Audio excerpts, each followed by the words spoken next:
কি দেখো আমার দিকে, ঘুরে উড়াবে তোমার দিকে।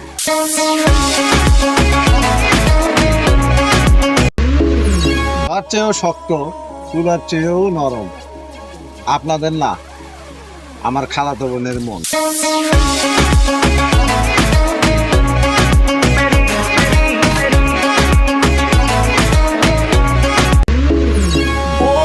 সবার আছে শখের নারী, আছে প্রিয়জন।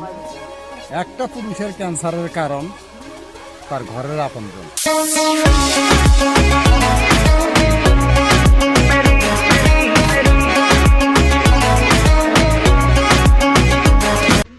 ফুলে কাটা আছে সবাই জানে, তবুও মানুষ ফুলকেই চায়। আর আমি কিন্তু আমার খালাতো বোনকেই চাই।